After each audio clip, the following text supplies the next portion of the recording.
Jepret Team, apa kabar? Wah, biasanya ketemu sama Intan di Depdagri. Kali ini Intan juga nggak mau kalah dong. Intan hadir di DPI Hajatan Bola Dunia buat nemenin kalian semuanya. Yang habis nonton Kroasia versus Maroko siapa nih? Coba komen ya, gimana menurut kalian? Hari ini masih bareng sama GeForce Fast Moving Automotive Parts yang pabriknya ada di Indonesia. Kalian bisa dapetin produknya di berbagai marketplace. Dan yang pasti jangan lupa untuk follow Instagramnya ya. Aduh Jepret Team, kayaknya masih banyak nih yang belum bisa move on sama kejadian menghibur dari Argentina semalam. Iya kan? Coba ngaku deh. Siapa coba yang nyangka kalau Argentina yang harusnya udah hat-trick di babak pertama justru malah berbalik dibikin bengong sama Arab Saudi. Ya tapi itulah ya indahnya sepak bola. Soal kejadian tim favorit juara justru malah kalah lawanan unggulan, ini juga udah pernah nih dirasain sama Jerman, dikalahin sama Korsel di hajatan bola sebelum ini Jepret Team. Ada berbagai tim Asia juga nih yang pernah bikin kejutan. Korsel juga pernah loh ngalahin Italia dan juga Spanyol. Tapi ya walaupun ujung-ujungnya kisah tim Asia ya segitu aja ya, belum pernah ada yang sampai ke final. Tapi Jepret Team, kalau kita balik lagi ke laga kemarin nih, gak ada kejutan lagi kan abis itu. Denmark yang katanya kuda hitam tapi cuma bisa seri aja lawan Tunisia. Prancis juga gak ada kejutan tuh kayak Argentina, ya kan? Nah kalau nanti malam kira-kira bakalan ada kejutan apa ya? Bakalan dibahas nih sama Panji, bareng sama Vino dan juga Aldi. Silakan Panji.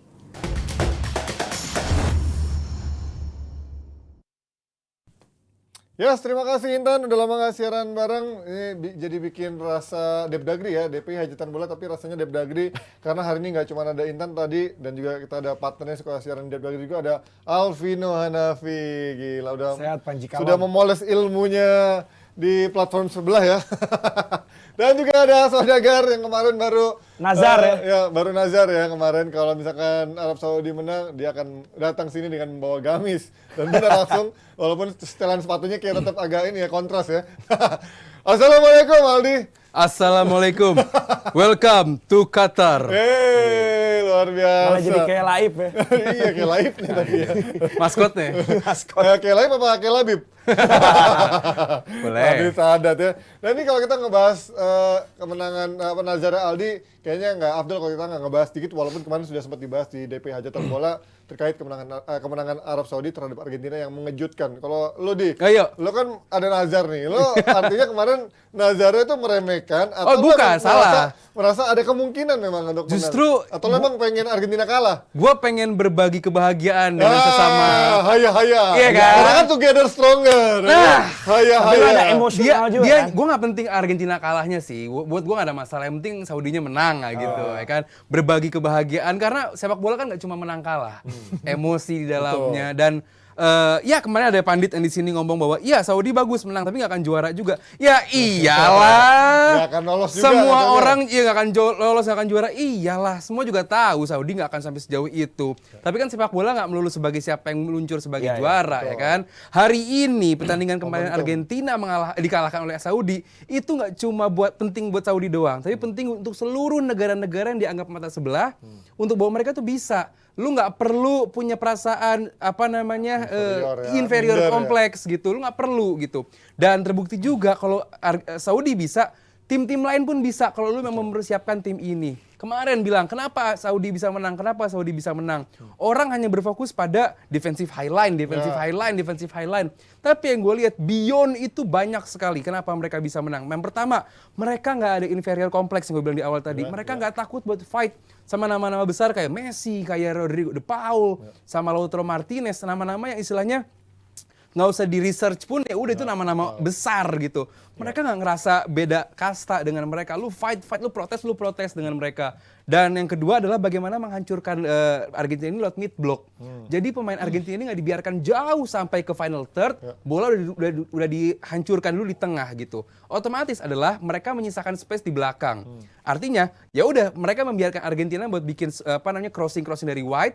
Tapi kalah sama agresivitas dari fullbacknya Saudi. Akhirnya adalah banyak offside begitu.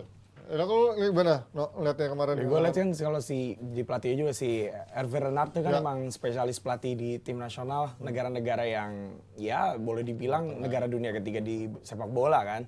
Dengan pengalaman yang dia punya, dia coba bawa ke Saudi Arabia. Itu menurut gue kemarin ya bekerja dengan baik. Apalagi tadi Aldi bilang kan dengan pemain-pemain yang nggak perlu lu research lagi, Argentina justru kebalikannya. Sejauh apa nih pemain Argentina tahu pemain Saudi Arabia yang mungkin lu nggak pernah nonton sama sekali. Mungkin ya itu dia yang jadi advantage tim-tim yang dilabeli kuda hitam. Ya kalau misalnya pemain Saudi Arabia dia pasti hampir mungkin ada yang tiap minggu lihat Messi main gimana, lihat Di Maria main gimana, Lautaro main gimana. Tapi sebaliknya ya itu yang jadi advantage buat Saudi menurut gua. Ya kita nggak akan ngebahas mantan timnya Renard ya, Maroko menghadapi Kroasia yang bermain tadi, tapi kita bahas aja buat besok karena nanti masih ada hasil-hasil yang akan lebih menarik untuk kita bahas pada hari ini. Terus saja kita bahas sekarang sang juara bertahan yang tampil dengan chest di dadanya, piala emasnya gitu ya di dada. Mereka kalau dibilang kutukan juara bertahan mungkin belum terlihat di sekarang karena kemarin mereka berhasil membungkam kritikan atau membungkam mitos itu walaupun masih ada waktu ya untuk bisa gagal lolos dari grup, tapi so far mereka bisa menang dengan telak, menang dengan meyakinkan terlepas dari banyaknya pemain cedera menuju pertandingan pertama. Lo melihatnya seperti apa Vin kemarin Perancis dengan segala polemiknya menuju hajatan bola dunia ini dan juga kemarin ada cedera di awal-awal? Ya Perancis kan lawannya Australia ke golan lebih dulu ya. Gue coba mau lihat setelah laga lawan Saudi ada match lawan Tunisia. Iya masih seri juga itu kemarin ya. Boring match. Terus disusul Aussie sama Hollandia Meksiko juga udah boring juga kemarin. Iya Aussie sama Perancis. Nah di 2 game itu yang Aussie Perancis sama Tunisia Denmark, entah kenapa habis match lawan Saudi Arabia yang dimenangin Saudi, gue ngelihat kayak negara-negara yang diremehin tuh kayak ada semacam spirit lebih gitu kan. Itu maksud. Contoh kayak waktu Tunisia lawan Denmark kan itu kan ngelawan banget gitu kan, dan gue lihat di beberapa media MENA Middle East and North America bahwa hasil imbang juga udah kayak bagus. Denmark merayakan itu kan walaupun mainnya dengan low block kan, tapi memang penting menghadapi tim yang memang di atas kertas lebih bagus. Balik ke Australia sempat menang unggul dulu 1-0 ya. Gue kira wah ini kayaknya lagi kena hype-nya Saudi Arabia juga buat ngalahin Prancis. Ada juga 9 kena tiang kan, sebenarnya bisa lebih dengan blundernya si Theo sekali tuh di babak pertama. Ya memang kan? babak pertama juga ngerepotin kan, tapi gue baca gue dengar press con-nya Deschamps di Telefoot bahwa memang babak pertama adalah fase-fase kritisnya Prancis juga buat menangin pertandingan ini sampai akhirnya dia bisa menang 4-1. Dan di babak kedua dia ngelakuin perubahan-perubahan dan ya itu bekerja. Dan gue lebih ngelihat bahwa memang gak kayak Argentina ya, Perancis ketika di keadaan kritis seperti kemarin lawan Australia, dia tetap tampil santai, percaya diri, lebih kolektif mungkin. Kalau kemarin kan gue lihat kayaknya Argentina long ball ke Messi gitu kan, tapi kan ya ini Perancis gitu kan, lu punya lebih dari sekedar Messi, dan akhirnya lu bisa lewatin fase kritis kayak kemarin pas ketinggalan lawan Australia, dan Australia ya nggak seberbahaya Saudi kemarin juga sih sebenarnya kalau gue lihat main. Ya mungkin memang kualitas lawannya juga mungkin ya memang membuat Perancis sedikit lebih percaya diri, tapi memang pada akhirnya turnamen nggak bisa diukur karena kita tahu nggak ada yang menyangka juga seperti Saudi Arabia bisa mengalahkan Argentina. Tapi gini Ji, waktu Argentina kalah sama Saudi, banyak yang bilang kan katanya Argentina terlalu overconfidence kan sebelum awal, bahkan Hervé Renard pun dalam press conference gue lihat di mana dia juga kayak ya udahlah nothing tulus gitu, mungkin kalau bisa dibilang kayak insya Allah menang gitu kata dia kan. Tapi dari pertandingan yang udah berlangsung sebelumnya ya mungkin itu juga dilihat sama Didier Deschamps ya, kalau sebisa mungkin gue jangan terlalu nganggap remeh Australia gitu, dan sempat kejadian juga kegolan duluan gitu. Dan bedanya adalah Prancis nggak panik, sementara Argentina masih ada sisa 40-an menit panik langsung udah kayak dikejar-kejar malah setan gitu kan. Nah, lo ngeliatnya kemarin Prancis yang bisa dibilang di bawah Deschamps pragmatis, tapi kemarin bermain cukup nyaman, kombinasi variasi dengan first touch-nya cukup bagus ya kemarin dia. Bicara dari 4 belakang dulu, oke, dua back tengah ya udah. Mantan Leipzig ya. Mantan Leipzig. Kombinasi Leipzig. Yang gue menarik adalah dari 2 fullbacknya, bagaimana Pavard dan juga pertama Lucas yang akhirnya cedera. Lucas ini kan asli di Bayern pun sebagai central defender gitu ya. Itu akan dipakai untuk kalau lagi build up pakai 3 back. Awalnya begitu.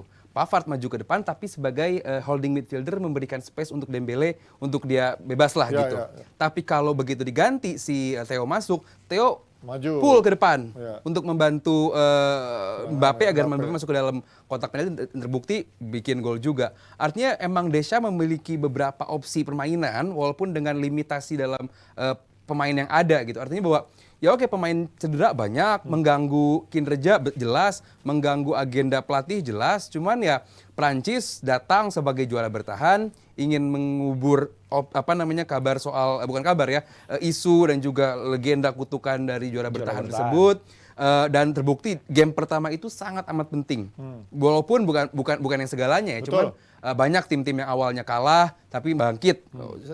Swiss juga kalah, Spanyol juga kalah sama Swiss. Ya tapi itu Swiss gitu kan, wajar. Ini Saudi sama Argentina kalah, apakah ini akhir bagi Argentina kan bukan juga. Belum dong. Tentu juga. Ini masih panjang perjalanan. Cuman arti sebuah game pertama itu untuk dia mau naikin motivasi, naikin kepercayaan diri dan mematok puncak klasmen di awal laga itu penting, jangkanya panjang gitu. Apalagi Prancis juga targetnya juga bukan soal grup doang. Ya. Kita ngomongin dari komposisi Prancis yang kita melihat ada beberapa pemain yang sebenarnya sudah dianggap habis atau sudah dibilang tidak lagi layak berada di timnas, mungkin karena mereka hanyalah faktor kesayangan Deschamps. Kita ngomongin soal Griezmann dulu deh. Ini pemain yang bisa dibilang udah cukup lama dan juga udah melewati masa jayanya, mungkin karena di klub setelah dari Barcelona terbuang kembali ke Atletico Madrid dan juga di bawah Atletico Madrid sekarang kembali ke tangan Simeone sudah tidak lagi sebersinar sebelumnya. Lo melihat kemarin dia bermain sangat nyaman, walaupun lawannya mungkin Australia, tapi apakah yang berbeda dari Griezmann di timnas dengan Griezmann di klub menurut lo, Vin? Di Atleti kan dia juga ada masa-masa sempat gak boleh, ada aturan dia gak boleh main. Gak boleh main lebih dari 30 menit ya? 30 menit kan,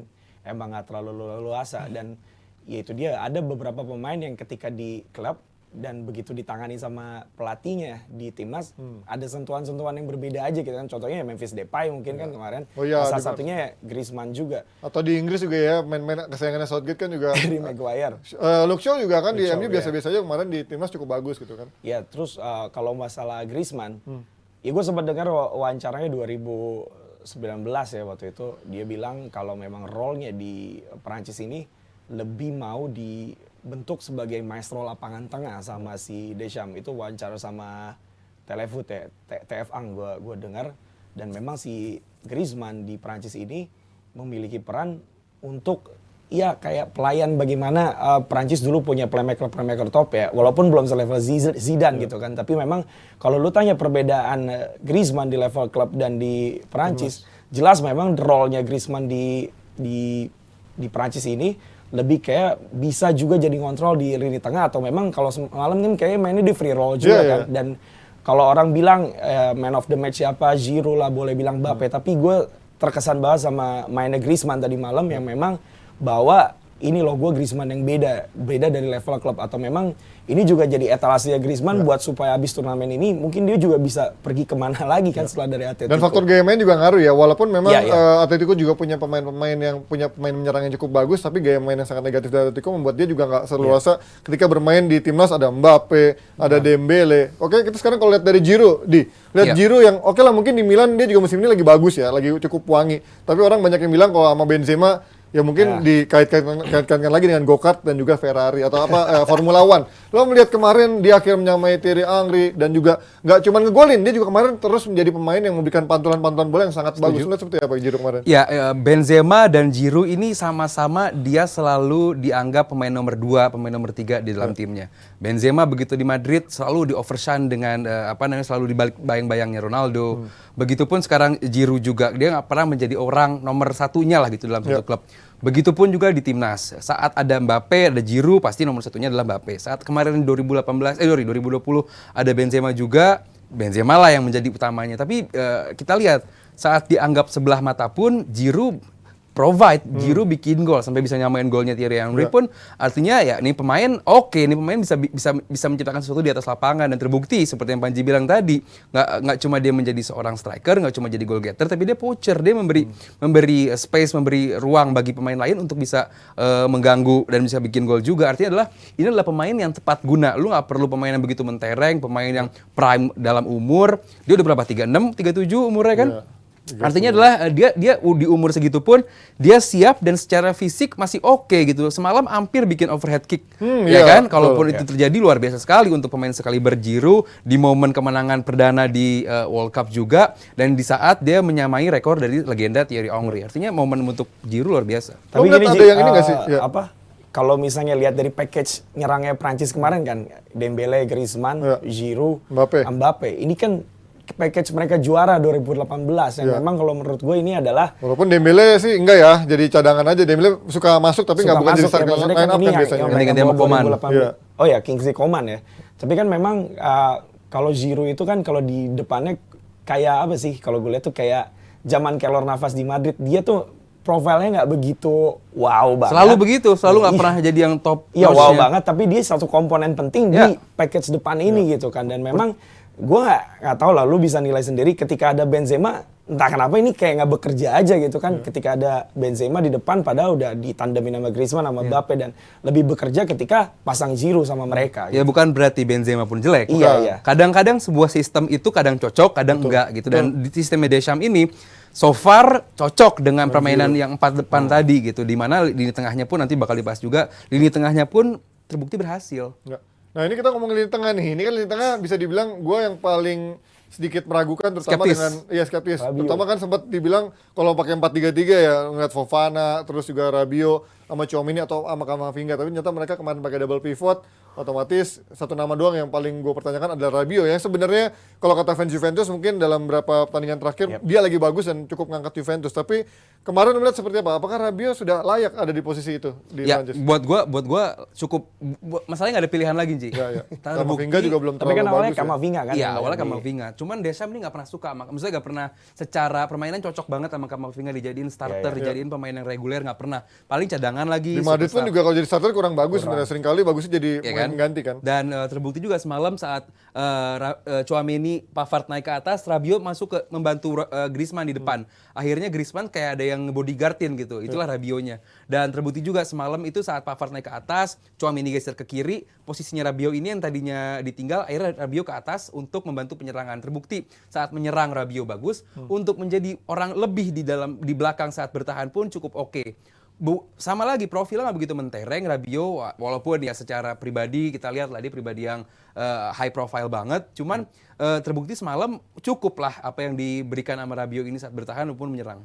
Ya, lo kalau lihat bagaimana lini Prancis menurut lo yang paling lemah mana? Lo setuju nggak dengan lini tengah?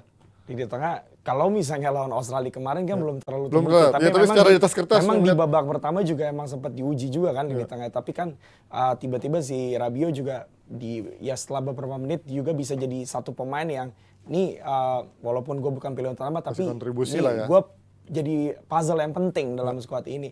Cuman setelah ini kita ngomong depannya ya. Cuman setelah cederanya si Lucas Lucas ACL nih ya, turn out iya, ACL. ligamennya kena Cabut kan. udah. Setelah cederanya Kelar Lucas, itu udah. ya gue sangat khawatir kalau memang sisi Theo. fullbacknya Theo ini bisa dieksplorasi Iya, sama karena tim-tim ya lain. harus ada yang nge-cover kan. Iya. Dan Prancis sekarang kayaknya yang cover tuh udah nggak kayak zamannya Conte, terus dulu Matuidi yang Iya. memang punya pemain yang kayak punya nafas lebih ya untuk bisa ke-cover posisi-posisi yang suka ditinggalkan kayak Theo ini kan Theo rajin banget ada di depan kan, sementara tiba-tiba Nah, kosong. abangnya tuh kan lebih disiplin bertahan Ya, kan si abangnya Lucas. lebih defense karena lebih center back kan. Iya. Dan center back yang dicoba di back kiri. Sementara kan Coutinho memang benar-benar full back. Oke, kita dari sang juara bertahan yang mengawali pertandingan di hajatan bola ini paling dengan sangat meyakinkan. Ya. Kita pindah ke dua pertandingan yang akan berjalan Vive la France. pada hari ini. Yalah, Ada yalah. dua pertandingan, Jerman lawan Jepang dan Spanyol vs Costa Rica. Kita ngomong Jepang dulu deh. Kalau kita ngeliat Arab Saudi yang bisa mengalahkan Argentina, Jepang yang kita tahu dalam berapa 20 tahun terakhir juga tim yang bukan bisa diremehkan karena pemain-pemainnya sudah melanglang buana juga di Eropa, pemain-pemainnya bahkan juga pernah menjuarai kompetisi liga di Eropa seperti Nakata dulu dan beberapa pemain lainnya. Itu artinya Jepang bukanlah tim sembarangan, tapi menghadapi Jerman, lu melihatnya ada potensi itu nggak karena Jerman pun sebenarnya juga lagi menurun 5 tahun terakhir kan. setuju.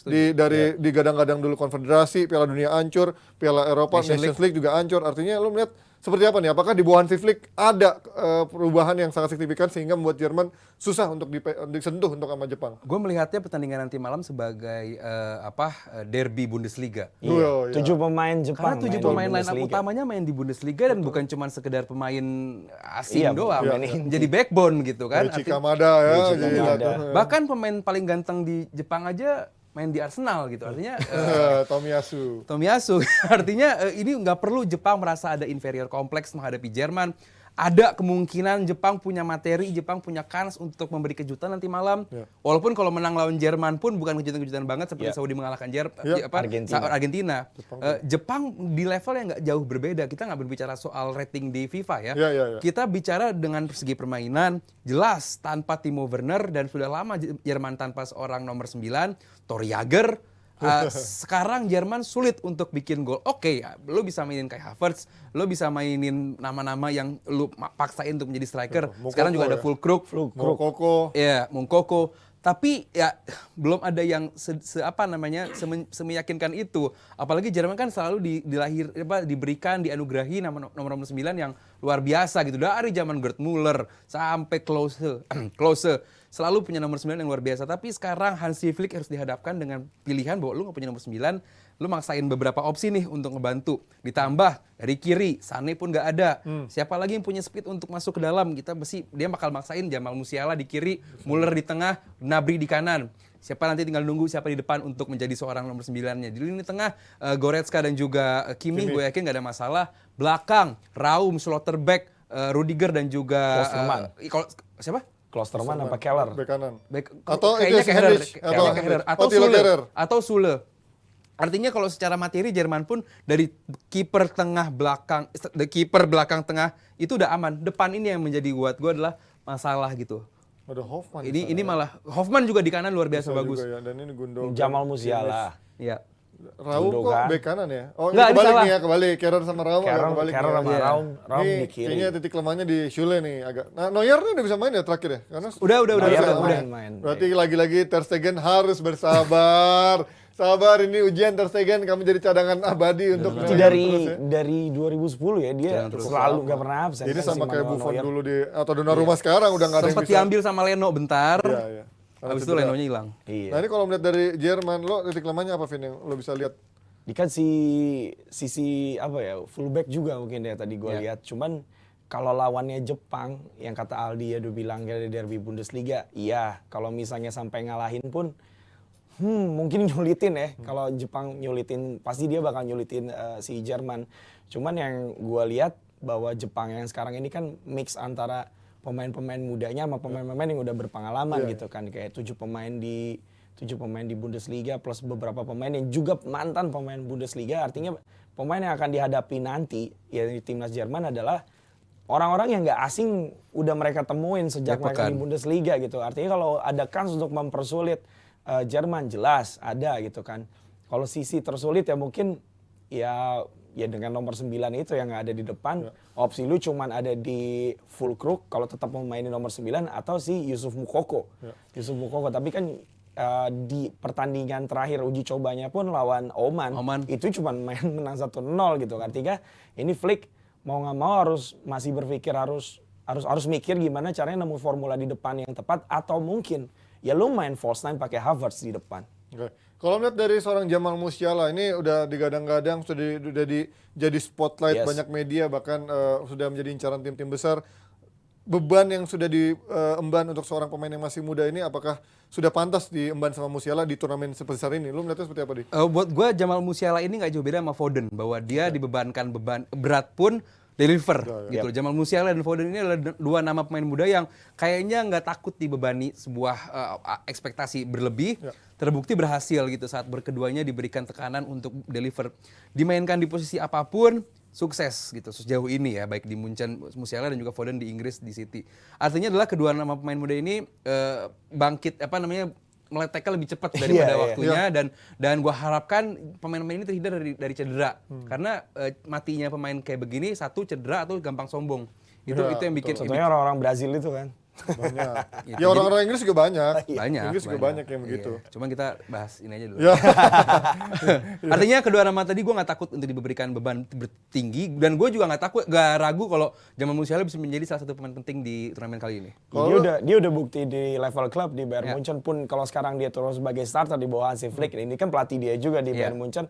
Ini dia ibaratnya dia satu tim yang teman-temannya udah nggak asing lagi sama dia dan kalau gue lihat Jamal Musiala ini kan dalam wawancaranya gue baca laga debutnya dia bersama Jerman ini akan sangat emosional karena begitu pusingnya dia milih ketika masih muda gue mau main untuk Inggris atau main untuk Jerman dan sekarang tiba waktunya akhirnya gue memilih konsekuensinya gue udah memilih takdir gue main buat Jerman jadi ini adalah laga yang sangat ditunggu banget sama si Jamal Musiala artinya ketika lu udah menentukan itu dan dikasih sesuatu yang besar, big thing yang lu kasih yang gua rasa dia nggak akan bisa, gua rasa dia tidak akan mengkonversi ini untuk menjadi beban, tetapi justru jadi motivasi yang besar buat Jamal Musiala bahwa new generation Jerman dimulai dari era gua, Karim Adeyemi, Yusuf Moukoko. Kalau gue ingetin kalau misalnya Jerman sekarang main dengan nurunin pemain muda, ini ngingetin gua sama Jerman 2010. Pas juara U20. Yang zamannya Mesut Ozil, Khedira gitu kan. Jadi kalau gue lihat emang nih Jamal Musiala, gue rasa ke depannya dia bakal jadi backbone-nya timnas Jerman itu sendiri gitu kan. Dan beruntungnya lagi Jamal Musiala memilih Jerman. Kenapa? Iya. Publik Jerman ini nggak sekejam publik Inggris. Iya. Inggris main jelek sedikit, habis pemain muda ini. Jadi publik Jerman lebih suportif terhadap pemainnya. Ini gue lihat langsung. Saat di Inggris ini, event waktu Euro kemarin, koran-koran Inggris itu, ini Inggris masuk final nih Euro nih. Diolok-olok. Diolok-olok oleh korannya sendiri karena bermainnya seperti ini, bermain seperti itu. Padahal masuk final. Berbeda sama Jerman. Koran Bild itu benar-benar suportif banget terhadap pemain Jerman. Lu bisa buka sendiri di ada Bild.du apa .de gitu ya, .dosh.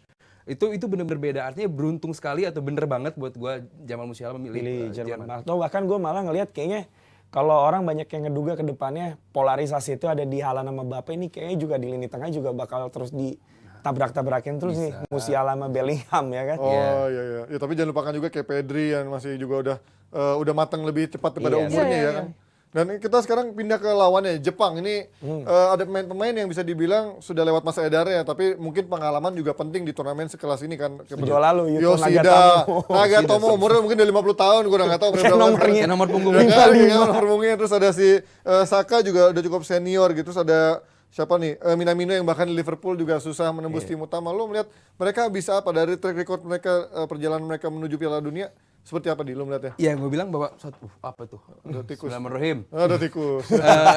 Yang gue bilang adalah ini bahwa Jepang ini dengan pengalaman bener yang kayak tadi dibilang bahwa ini adalah mix antara pemain muda dan juga pemain-pemain veteran gitu ya. Karena nggak cuma berpengalaman tapi pengalamannya banyak gitu kan kayak tadi apa namanya yang lu sebut bahwa artinya pemain Jepang ini punya kepercayaan diri untuk compete dengan nama-nama pemain-pemain Eropa, pemain Amerika Latin, dan secara fisik pun sekarang pemain Jepang udah nggak yang kecil-kecil banget juga, udah berulang gede gitu. Kita lihat Minamino pun levelan sama Jota masih tinggian Minamino juga gitu kan di Liverpool dulu. Artinya secara kualitas mereka pun nggak jauh-jauh banget gitu. Event yang bermain di lokal Liga Jepang pun mereka udah bagus, apalagi yang bisa menembus Eropa, bisa menembus liga-liga lain gitu. Artinya tim Samurai bisa apa? Bisa mengejutkan gitu. Dan mungkin dilakukan pertandingan menghadapi Jerman kali ini. Walaupun Jerman pun sama-sama sudah mempersiapkan ini dengan baik. Hansi Flick di turnamen perdananya tentu akan mempersiapkan segala macam. Tapi buat gue Jepang oke di selama 2018 kemarin nggak jelek-jelek banget juga. 16 besar. Quarter final. Kalah sama Belgia. Iya dia kan Honda masih main kan. Iya. Dan buat gue pemain-pemain yang udah senior tadi, Inui main nggak sih Inui malam ini? Inui kemungkinan sih coba ada pikiran informasi nggak Brar? Kan ada Asano, Minamino, Kamada, Ito.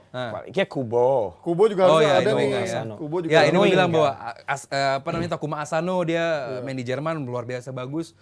Nagatomo masih starter Nagatomo. Nagatomo ya makanya. Ini back 3 Dua seni Maya Yoshida kan pemain lama juga. Saka juga Sakai tua yang- tuh. mungkin Tomiyasu doang lah yang masih paling dibilang muda. prime, Iya. paling muda. Dan kiper nih lu bisa mainin Eiji Kawashima jangan-jangan. Iya, Udah- betul. Itu tua lagi. Iya, tapi memang walaupun dia tua juga Ya, tetap itulah. Kobayashi lah dia, Di Jepang Kobayashi. ya, tua ini bukan nggak ada pilihan, tua ini karena emang masih bagus. Kadang pengalamannya juga bagus ya. Ya pas Wira jadi 39 tahun baru main, tiba-tiba dipanggil walaupun nggak jadi tim utama ya. Menurut kalian prediksi lihat akan menjadi kemenangan telak untuk Jerman atau ini menjadi iya. alot atau bisa ada kejutan untuk dari Jepang? kalau nggak ada kejutan-kejutan kayak Saudi lagi kemarin ya, Jepang nih cuma lumayan bisa nyulitin Jerman ya. Sehingga yang kata Aldi bilang, kalaupun nanti hasilnya remis nih imbang itu bukan satu hal yang mengejutkan gitu kan, karena berapa kali juga Jerman kepleset lawan tim-tim dengan karakter Asia Timur yang sama ya, Korea Selatan lah, nggak usah jauh-jauh tahun lalu gitu kan, gitu. Lo prediksi berarti berapa? Minimal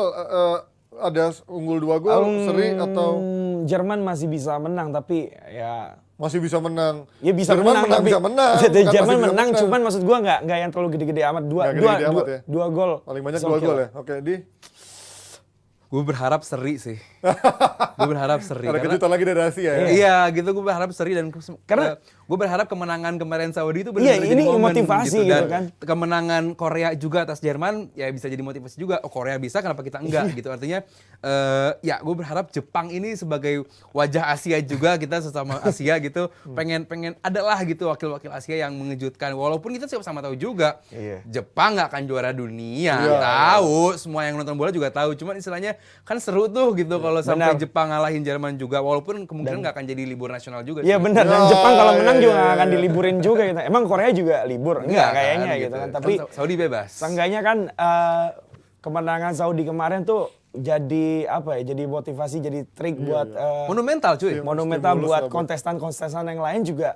Kalau buat bergabung dengan Saudi Arabia untuk bikin gaduh turnamen ini gitu. Iya, Betul. setuju gue. Ya kadang kualitas, skill dan nama besar itu nggak lagi Iya. jadi tolak ukur kan, karena dalam sebuah turnamen pada akhirnya di mana lo bisa kerja keras, determinasi, fighting spirit lo Yap. itu bisa mengalahkan tim-tim Nah itu yang giant fighting gitu spirit. kan. Main Gue juga pintar yakin. juga. Karena ini juga bukan kayak apa namanya lari dalam jarak jauh, karena lebih kayak Dekat. sprinter jarak pendek, hanya 5-6 pertandingan Iya, yang iya. membuat mereka bermain efektif dan juga pragmatis lebih penting kan. Dan gue menghasilkan. yakin juga pasti kayak kemarin Tunisia ataupun Aussie dan bahkan nanti Jepang sebelum main juga pasti yang ada di otak mereka aja Arab Saudi nih pasti Iya, adalah iya. kepikiran Dan bagus keberhasilan Tunisia Saudi kan, Arabia bisa nahan kemarin seri ya. gitu. Ya dan ini kalau misalkan menang lawan Jerman nih kayaknya bisa menjadi inspirasi buat para seniman-seniman Jepang untuk kembali membuat komik ya. Seperti halnya dulu bikin Nah, Tsubasa, iya, bener. Shoot, tapi itu kan menginspirasi dan kemudian mereka bikin Blue Lock yang targetnya Iya. bukan lagi masuk Piala Dunia tapi menjadi juara Piala Dunia.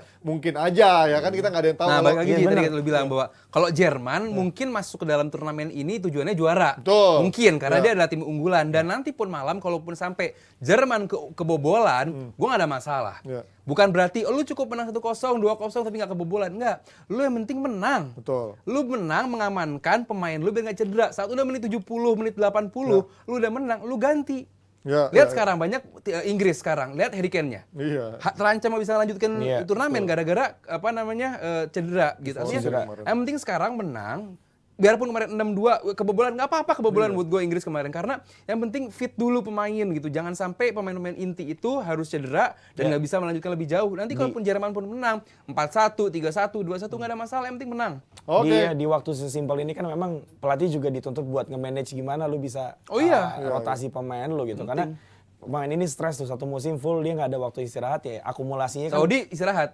Saudi Udah istirahat. sebulan, Libur Stise, nasional. tenang. Nah ini keuntungan tim-tim Keuntungan. kayak Saudi dan juga Costa Rica. Iya, nanti. jadi kohesi pemain lebih kuat. Ya. Nah, ini ngebahas soal Costa Rica, Vino tadi akan ketemu Spanyol, dan Spanyol ini kita tahu banyak pemilihan pemainnya yang mungkin juga mengundang pro dan kontra, bahkan dari nggak cuma dari yang sekarang di Euro kemarin dibilang Real Madrid, dan sekarang pun juga ada pro dan kontra tidak memanggil De Gea, tapi pada akhirnya pelatih punya hak penuh untuk memilih pemain-pemain yang memang disukainya dan juga bisa cocok dengan skemanya. Prediksi dari komposisi Spanyol menurut kalian, apakah 3 gelandang Barcelona atau Barcelona Block ini akan menghiasi dominasi Enggak. dari skuad? Gua milih Rodri dibandingin Busquets. Kalau gue Oke. sih jujur gue lebih kalau gue Walaupun jadi Busquets kemarin di pelatih Eropa masih dominan banget ya, ya. kalau gue Di jadi Piala Eropa pelatih ya. Spanyol gue Karena Rodri cedera waktu itu. akan taruh Rodri gitu. Tapi kemungkinan dari beberapa statement Enrique yang udah keluar kan ini indikasinya dia akan main Busquets Iya. lagi gitu Iya, kan. iya. Dia akan main Busquets lagi sebanyak kritik apapun yang dialamatkan pada Busquets dari sesi berapa press conference yang diomongkan. Ya Enrique ini ngebela banget Busquets bahwa yang dia bilang Busquets masih akan dibawa kalau dia pelatihnya di 2026 nanti kan. Jadi menurut gua maunya si Rodri tapi gua realistis ya pasti Enrique akan nurunin trio Barcelona ini. Ya lini Busquets, depan Pedri, ini so Gavi. yang gue agak lebih makin penasaran ini. Morata tuh Bisa update apa? Sarabia kemana emang? Ada. kayaknya harusnya Sarabia. Gua Sarabia, oh. Cuman update terakhir tuh Morata tuh katanya flu kan. Si Morata sama Carvajal tuh Kebayang di Qatar bisa flu. Ganteng-ganteng flu dia. cold. Jadi ada 3 pemain gue lupa satu lagi siapa. Cuman yang diragukan itu Carvajal. Carvajal tuh sama Morata tuh flu. Satu lagi siapa yang injured tuh gue buka. Tapi ada 3 pemain. Salah 2-nya Morata dan Carvajal yang masih diragukan. Kalau Morata kata Enrique tuh masih memungkinkan untuk main. Tapi peluang Carvajal untuk main lebih kecil daripada Morata. Berarti kalau Morata nggak ada siapa? Ya lo bisa mainin Ansu Fati kali dipaksain di depan. Ferran sih. Atau Ferran Ferran jadi Torres. false nine. Iya. Kanannya Jadi Sarabia false atau Sarabia gimana? sama Ansu bisa. Iya. Sarabia dan Dani Olmo. Komposisi bisa. terbaiknya Olmo menurut lu gimana? sih? Olmo, Dani Olmo ikut apa enggak? Ah, ikut. Enggak. ikut kan? Oh, itu yang nggak ikut sih. Andalan Itu dari ya. Piala Eropa kemarin. Makanya. Balik Pemain gua terbaik, sama pemain terbaik Angelino di tuh balik. Angelino. Angelino emang ada? Nggak ada. Ya enggak lah. Ya kalau buat gue formasi terbaik tadi nggak jauh-jauh dari tadi 4-3-3 atau ya at least tinggal pilih nanti yang untuk menjadi jangkar di tengah siapa. Baik Busquets maupun Rodri, keduanya pun sama-sama oke lah. Busquets dibutuhkan pengalamannya, Busquets dibutuhkan ketenangannya, Busquets dibutuhkan diving untuk apa namanya dia ngeselin lawan. Itu art of playing gitu kan. Itu kita diperlukan gitu karena ini isinya pemain muda semua, pemain muda berbakat ya, pemain muda berbakat sampai harus terpilih. Ada Pedri di sana juga, mungkin juga nanti Koke. Gavi lu Oke, melihat udah bisa. layak jadi starter. Gavi layak. Dengan Gavi- adanya Gavi kan karena cukup di Barcelona layak. cukup dikritik kan dibandingkan Pedri yang Iya, udah iya. lebih dewasa pada umurnya. Publik Barcelona kan emang gitu, suka mengkritik.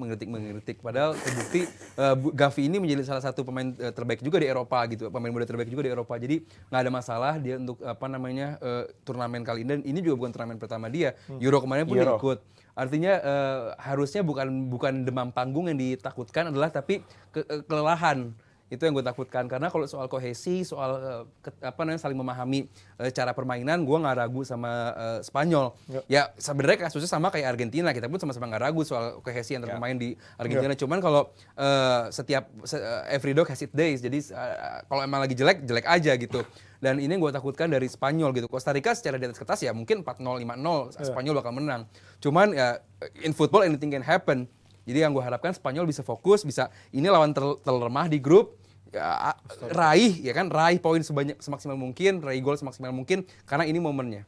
Costa Rica pernah menjadi kejutan di Piala Dunia Ya, sebelum terakhir dia 14. ikutan Piala Dunia 2014 dengan Keylor Navasnya, Ya. Brian Ruiz, Joel Campbell. Campbell. Tapi masih ada lagi nih nama-nama Keylor Navas, Brian Ruiz, Ya. bahkan si Celso Borges. Si- Lu melihat ini Udah beruban lagi. apakah tidak akan mengulangi hegemoni di tahun 2014, Vin? Kalau nama-nama yang tadi dulu sebutin juga beberapa kan udah ada yang pulang kampung ke Liga Costa Iya, Rica iya, kan. udah.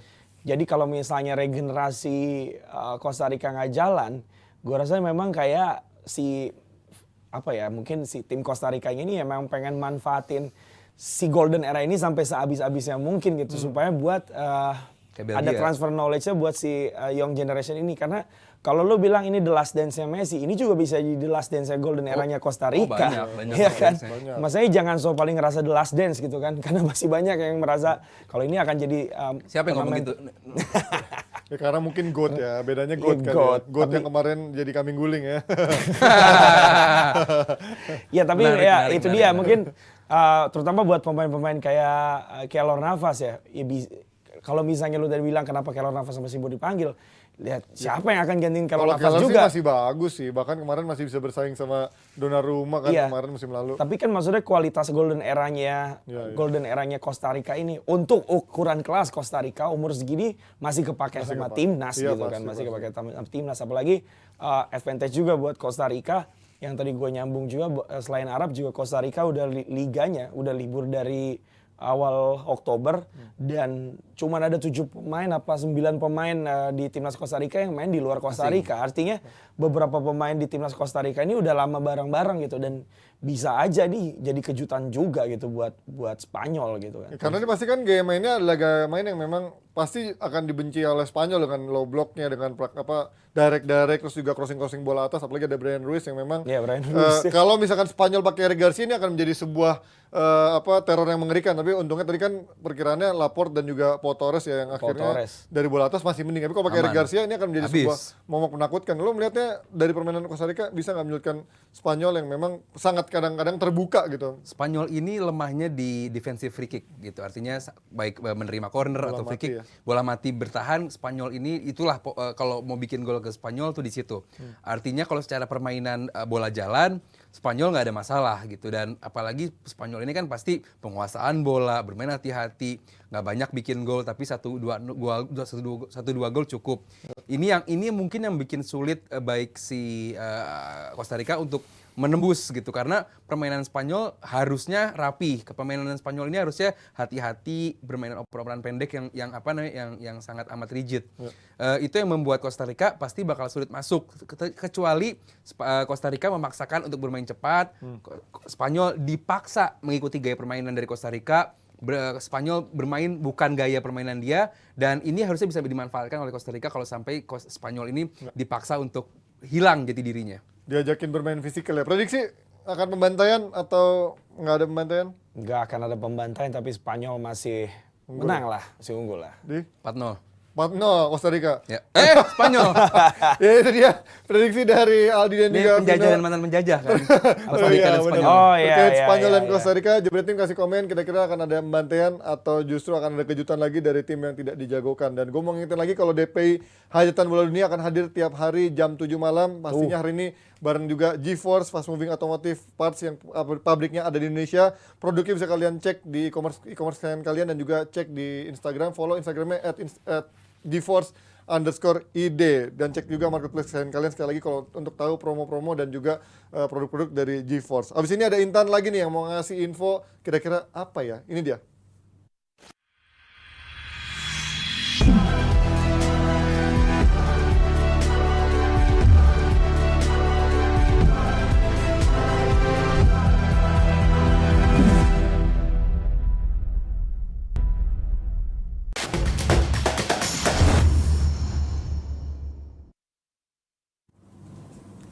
Jebret Tim, siapin stamina deh ya. Sampai malam lagi nih hari ini nonton hajatan bola dunianya. Tapi tenang aja, buat yang Jerman versus Jepang, Intan bakalan temenin di Pesta Bola Live Reaction bareng sama CEO dan juga Bang Ibnu Jamil nanti. Nah selanjutnya ntar malam jam 2 akan ada juga nih Kanada versus Belgia. Ada aja nih ceritanya Jebret Tim ya. Tahu dong Kanada itu nunggu lama banget buat bisa ke hajatan bola lagi. Terakhir itu di tahun 1986, 36 tahun yang lalu. Wow, itu pun hanya jadi pemanis hajatan bola di Meksiko pada masa itu. Gimana coba, tampil tanpa bikin satu gol pun di 3 laga yang mereka mainin. Tapi mereka sempat bikin susah Prancis loh, yang waktu di tahun 1986 diisi sama legend-legend. Nah, udah susah-susah nih ya, nunggu 36 tahun. Timnas Kanada yang zaman sekarang tuh justru malah ngebuat pers menunggu alias telat. John Hartman pelatih Kanada sampai nggak bisa berkata-kata di konferensi pers perdananya. Kirain gimmick, tapi telatnya 40 menit. Wow. Ya semoga aja nggak perlu bikin nunggu juga ya buat bikin gol nanti malam. Apalagi Alphonso Davies andalan Kanada udah pulih nih. Tapi bisa nggak nih lawan Belgia? Gimana nih Panji?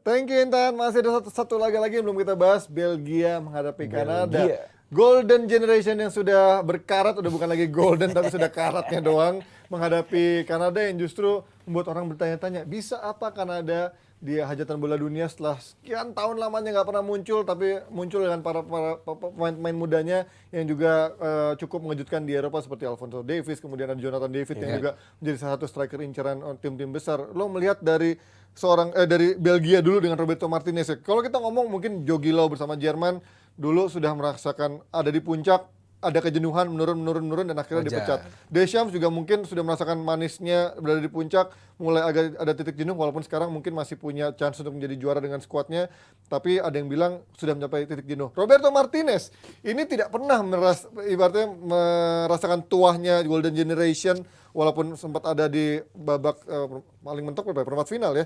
Tapi sekarang tiga besar kan. Kali semifinal ya, Oh, kali semifinal. semifinal, artinya dia nggak pernah benar-benar ada se-close itu untuk menjadi juara dunia. Dan lu melihat sekarang dengan skuad yang sudah luntur, pemain-pemain yang sudah uzur, Sudah terjawab sendiri. back-backnya udah masih itu aja, Lukaku cedera, bisa apa Belgia di ajang turnamen kali ini? Ini lawan apa sih? Kanada. Kanada. Ya? Kalau cuma buat lolos fase grup aja sih masih megang ya kemungkinan Gua itu. enggak kan. loh. Dia sama siapa sih? Oh, lu Sorry, nggak? sama selain Kanada sama siapa ya? Grup F ya. Maroko. Maroko Maroko sama- Tunisia ding. Maroko. Maroko Kroasia, Tunisia. Kroasia. Kroasia. Oh berat Iya. juga Kroasia. Masih kalau Kroasia, gue Denmark. bilang masih bisa gitu, walaupun memang jalannya juga nggak bakal mulus-mulus amat gitu kan, karena ya Hazard datang dengan kondisi tidak terbaik ya, Lukaku udah datang dengan kondisi tidak terbaik. Nggak akan ya. main juga. Iya, menurut gue kalau gue jadi Roberto Martinez gitu kan, ketika di World Cup 2018 dia yang juara 3 itu, ya lu dengan Golden Generation lu udah gagal, mending lu keluar aja gitu jadi pelatih, karena lu kan ninggalin Belgia di posisi terbaik gitu kan. Jadi harusnya kalau di tahun ini, kalau menurut gua 2018 tuh harus udah waktunya, ketika lu nggak bisa manfaatin si Belgia ini untuk seenggaknya sampai final, ya tahun inilah bakal jadi terakhir. Lagian nggak jelas loh Belgia tuh. Asisten pelatihnya Thierry Henry nanti keluar, nanti masuk. Iya. Roberto Martinez juga itu ntar keluar, ntar masuk. Jadi gue nggak ngeliat ini mungkin apa orangnya terlalu santai, terlalu sans. Belgia ini orang-orangnya cuman buat gue Belgia ini yang seperti dibilang Panji tadi pernah bagus, pernah sangat bagus, materi pemainnya luar biasa bagus, nggak dapat apa-apa. Iya. Drop di Nation League jelek, di Euro kemarin ya oke lah gitu, nggak Iya. pernah nggak sebanding dengan materi yang mereka punya gitu. Cuman buat gue tahun ini sebenarnya tahun lalu sih untuk Euro kemarin untuk menjadi pembuktian Terakhir ya. buat itu pun Martinez. nggak kemana-mana. Harusnya sekarang udah Belgia yang baru, pelatihnya juga harusnya baru, dengan sistem juga yang baru, karena pemain-pemain muda Belgia pun lumayan oke gitu, nggak lu harus fokus sama Alex Witsel lagi Iya, itu udah tua Eden Hazard lagi Batshuayi Backnya lagi dia lagi back. Batshuayi lagi. makanya ya. Batshuayi sekarang pemain muda kayak Kastan Ada Trossard tuh. Trossard. Ya kalau De Bruyne harus lah ada Harus nama De ada. Bruyne di lini tengah. Cuman nama-nama tersebut gue ngeliatnya kayak ini Roberto Martinez males melibatkan scout-scoutnya untuk terlibat langsung dalam pemilihan squad. Ya oke, sekarang kalau si pelatih Inggris Gareth Southgate dia punya pegangan-pegangan nama A, B, C, D. Tapi emang dia saat di timnas pun worth it gitu. Dia memberikan. Ini kan nama-nama tersebut yang udah pegangannya Roberto Martinez dari awal itu Vertonghen terus Dia dari nggak- dulu. Nggak gimana gitu artinya. Dia nggak pernah ngasih kesempatan juga buat nggak kasih orang-orang kesempatan baru. Sama juga. newcomer Kalau dia nggak. Van Buiten masih bisa main, gue kira Van Buiten masih dibawa sama dia. Vincent Kompany. Van Buiten.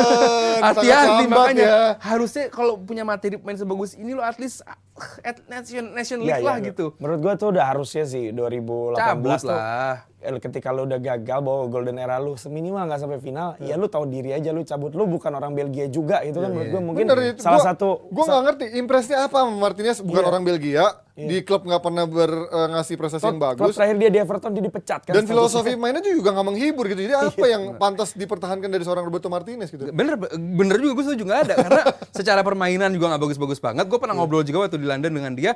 Secara oke lah, beda sama pelatih-pelatih yang punya pengalaman banyak gitu, kayak ya beberapa lah. Cuman nih orang kayak ini pemain, ini orang tuh masih jiwa tuh jiwa pemain Iya, tuh nggak iya, yang kayak lu secara taktikal bahas pertandingan bola secara holistik. Gue belum melihat ke arah sana gitu loh. Cuman kayak kenapa dia mesti jadi pelatih timnas? Mungkin klub nggak ada yang mau kali ya.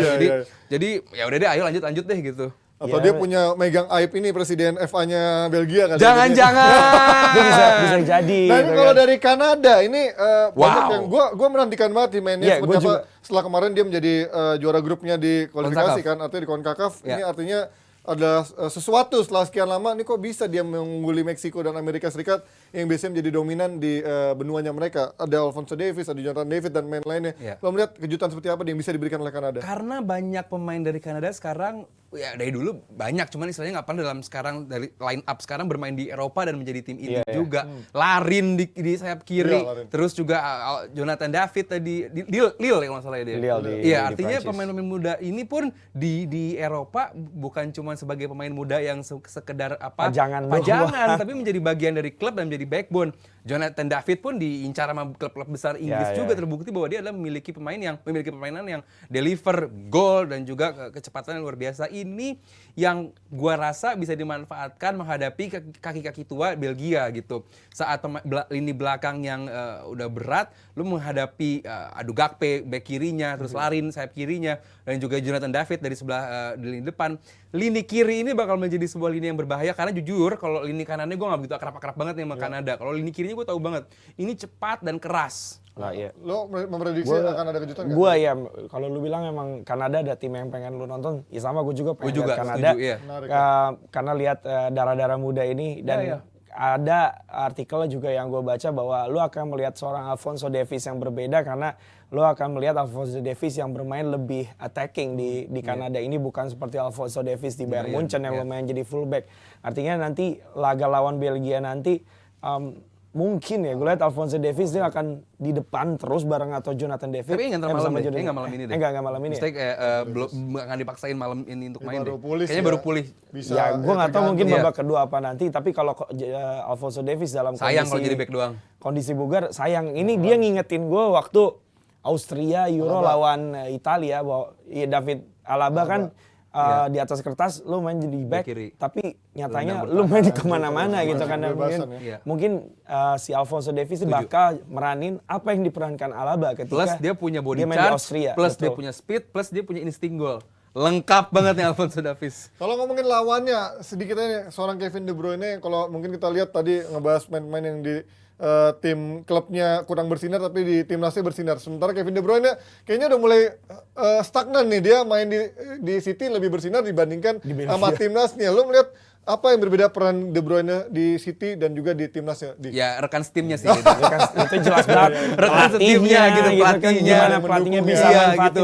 Yang bahwa- menyelamatkan Belgia tahun ini cuma Courtois sama De Bruyne. Enggak ada itu dua, kelar nih tim. Iya menurut gua kan De Bruyne juga udah paling naik performanya, udah peaknya tuh sama Pep Guardiola. Selebihnya lu lihat dia di Chelsea kayak emang kan nggak bisa dinaikin juga performa terbaiknya. Itulah, Ini lagi sama rekan Roberto setim itu Martinez. penting banget Ji. Kayak Toni Kroos sampai akhirnya memutuskan untuk pensiun dari timnas. Ditanya lu lebih milih Liga Champions di Madrid apa juara Piala Dunia di Jerman? Ya Liga Champions di Madrid.